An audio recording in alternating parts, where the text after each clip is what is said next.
Hello, everybody, and welcome back to the second shelf and to my March wrap-up video. It's a bit early because it's not yet the end of the month. I mean, it's the end of the month, but the month isn't over. And normally I film my wrap-up the first Sunday, the new month, but I have a tops and flops for the first 3 months planned for next Sunday. So I thought I'd wrap it up today on the 30th. I mean, it's just today and tomorrow, but there will be a little bit of cheating in terms of what I read because I will finish one of the books either today or tomorrow, and I count it for the March wrapper. Anyway, doesn't really matter. First, as usual, some statistics. So let me get my notes. I read a total of 14 books. 9 of them were fiction, 5 obviously then were non-fiction, 2 works of translated fiction or non-fiction. For the 1001 Women, I read 2. I'm not too thrilled with my progress so far with the 1001 Women, but most of the time, the beginning of the year is a bit slower for me. I have to find my way into that huge list of 1001 books by women I have to read. There are still 400 and something, 480, I think, books left. But anyway, and also because I have this new project, Reading Europe. I read 2 books for Reading Europe. They were also doubling, by the way, for the 1001 Women. So I have to kind of find my way with these 2 big projects. And of course, the new one, I'm not only excited about it, but it's also that I try to get into it. But anyway, so 1001 Women, I read 2 books. For Europe, I read 2 books. I had 3 rereads. I think I mentioned this a couple of times already, that last year I reread quite a few books, and I loved it. Last year was the first year that I really got back into rereading, which I did when I was a younger reader or a young reader, really a lot of times. Sometimes because I just didn't have the money to buy new books, but also because I had favorites, and I reread them and reread them 3, 4, 5, 6 times, sometimes 10 times. I don't think I will do that in terms of rereading a book that often. But I really liked my rereading journey last year, and I definitely want to continue it this year, also with nonfiction. So sometimes because I want to get it better into my brain, but of course also because I loved the book. Anyway, so 3 rereads, and I read 3 books by male authors, as you can see. I have put, hopefully by now, I have put the statistics up here.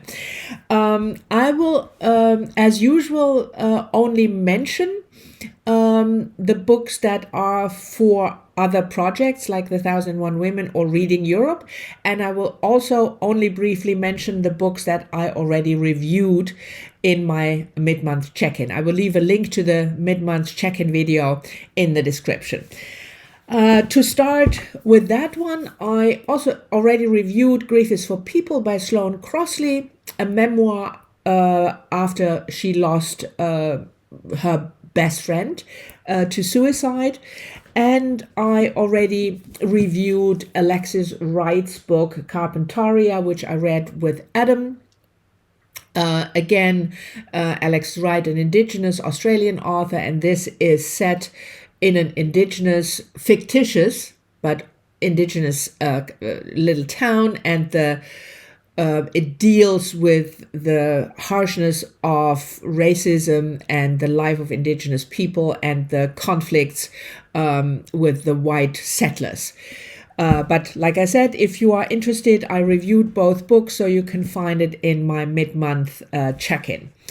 And then for the books, for the 2 big projects, 1001 Women and Reading Europe, I reread Lucy Cook's Bitch on the female of the species together with Heidi. So I will talk about that book, even though it's a reread, in my next 1001 video, which will be not in April but in May. I think every other month I'll do that.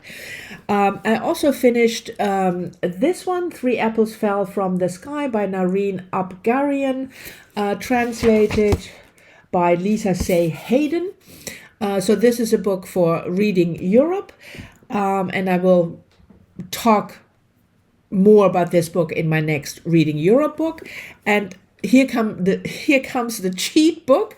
Lilian Fasching, an Austrian author, Magdalena Sünderin, translated into English, Magdalena the Sinner, which I read with Joe Smith, and I have not yet finished the book, but I will finish the book, will have finished the book by the 1st of April. So I'm counting this, and this is also for the Reading Europe, for the country Austria, obviously. So I will talk some more about those books in the respective wrap-up videos for those projects. That leaves me with 4 books to review here, to wrap up here. And the first one is Octavia Butler, Mind of My Mind. It's number 2 in the Patternist series, and this one was published 1977. So I already told you that I read Wild Seed, which was the first one, even though she published Wild Seed 3 years after this one. But I think she probably had the whole series in mind. So in this book, we follow the main character, the main kind of at least morally gray, but you could also say evil spirit that we encountered in the first book, Doro. And this time it's the conflict between Doro and his daughter Mary. Is that her name? Yes. Who also is immortal, or, I mean, Doro, they can die, as we will see in the book, but they can be killed, but they are still immortal. And Doro is immortal by ways of he can snatch other people's bodies. So he incorporates himself into various bodies by killing the person who actually owns, quote unquote, the body. So Mary has extremely developed telepathic capabilities. So all these spirits and immortals, they have special capabilities. And if you're wondering where X-Men, Bryan Singer from X-Men, or the writers, I should rather say, because Bryan Singer was director, got ideas, I mean, I don't know whether they read Octavia Butler, but certainly this book, because Mary is not only capable of telepathy, but she is capable through telepathy to connect with other spirits, so other person who have special abilities. And that's why she is called the patternist. She has this pattern. It's like strings, not literally, but figuratively, strings with which she can catch other spirits' minds and connect with them. And I mean, that's, if you have watched X-Men, that sounds really familiar. Anyway, so this book is about the conflict between Doro and Mary. And in case you want to read it and don't want to be spoiled, I'm not going to tell you what will happen towards it at the end, but the conflict is resolved at the end. So the third book, I think Clay's Ark is the name. I will probably, because I told you that I want to read the whole series, the Patternist series, but I don't think I will have time in April, so it will probably be in May. I liked the book. I definitely like Octavia Butler's setting and her ideas for, you know, these type of unusual people. I still struggle, and I talked about this before, I always struggle with Octavia Butler's the way she depicts relationship, male-female relationships. It's kind of icky. And I'm often abusive, but the woman is, just going with the flow. Here we have a forced marriage. And I don't know what to make of it, but it still didn't put me off the series, obviously. So I will continue reading. And then I finished this one, The Hunter by Tana French, the second in the Cal Hooper series. I read this with Terry from MsTerriB. We read The Searcher, or I read The Searcher last year, and I think Terry read it end of last year or beginning of this year. So this is centering around Cal Hooper, obviously, because it's the name of the series, who is a retired Chicago policeman, and he moved to Ireland, to a very remote and small village, and he bought a dilapidated cottage and is fixing it up. He is in a relationship with one of the local women, Lena, and he also has a relationship, if you can call it that, a sort of surrogate father relationship with Trey, who was a main character in the first book, because she was looking for her missing brother Brendan, and Cal Hooper helped her. And here we see Trey now 2 years later, she's 15, and she is working with Cal. Cal set up a carpentry workshop, and she is sort of an apprentice, even though she still goes to school. I did enjoy it. I didn't love it. It was a bit too slow for me. If you go into this book, don't expect your typical mystery genre fiction. The murder, there will be a murder, yes, but it happens after more than half of the book.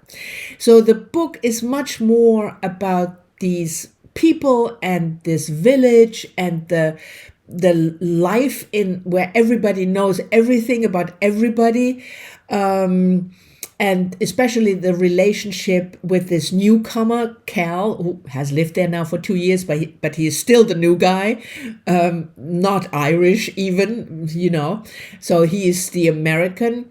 And I like that. I loved Tana French's humor, the way she presents these relationships and these people, and the kind of weird characters that are in there, and the characters that are often sounding very familiar, the know-it-all person in the village who gossips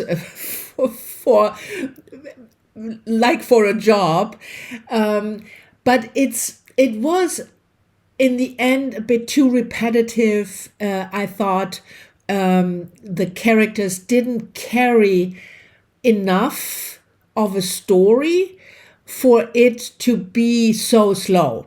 So it was not my favorite. I definitely liked the first one, The Searcher, more. And again, don't read this expecting your typical genre mystery with the murder in the beginning or after 10 or 20 pages, and then everything centering around solving the crime. No, definitely not. Another reread and also a buddy read with Terry was Ethan Frome by Edith Wharton, published in 1911. If you follow my channel, you know that I really love Edith Wharton, especially Age of Innocence. I reread this because I knew it was bleak. I remembered it was bleak, and Ethan Frome's life. It's about his life, his unhappy marriage to Zena, and then another woman, Mattie, comes into their lives, and plot ensues from there, and tragedy ensues from there. It's never going to be my favorite Edith Wharton, but I love her language. I love her sense of place, the way she deals with symbolism and character, how she is able to paint characters. But yeah, it's a bleak story. I can tell you, if you haven't read it, it is really a bleak story. And then finally, I finished another Linley, or rather Heidi and I finished another Linley. We're reading the Inspector Linley series by Elizabeth George, as you probably know, and we read This Body of Death. Quite a chunker, not only the the size of the book, but it's 600 pages or something. And there is a new main character, a new main inspector, and I forgot her name, which is great. I'm such an idiot with names, but yeah, can't remember her name. Isabel, but her last name I don't remember. And Linley is working as under her. That sounds a bit weird, but you know what I mean. And we have obviously Havers. There is a murder of a young woman, and then various suspects. And here you have the murder is central. But if I compare it to The Hunter, I told you many times before, I read the Elizabeth George books because of the people, not because of the murder mystery. The people are fleshed out. They are never cardboard. They are never two-dimensional. It's always, they feel real, even the side characters. But because the mystery happens in the beginning, it is much more of your typical genre fiction, but it is in a way suspenseful, and you could call it a page turner, because you definitely want to know who the hell did it. But it is also in a way slow, because Elizabeth George always takes her time with the development of her character and the backstory, and you have the central relationship between the two main detectives, Linley and Havers, from very different backgrounds. There is also another more or less main detective, Winston Carter, who also has, again, a very different background from Linley and Havers. So she develops those main characters, and at the same time really takes effort to flesh out her side characters, the characters that will only appear in one book. So I definitely enjoyed this one. It was a very good read, and we are going to read the next one probably in May. I suggested to Heidi that we read one book every other month, so that we can finish the series a year from now in March 2026. So this is my March wrap-up, the books that I finished and the books for other projects that I read. I hope you've enjoyed it. Thank you very much for watching. As always, I'm looking forward to your comments, and I'll see you all soon in the next one, next Sunday.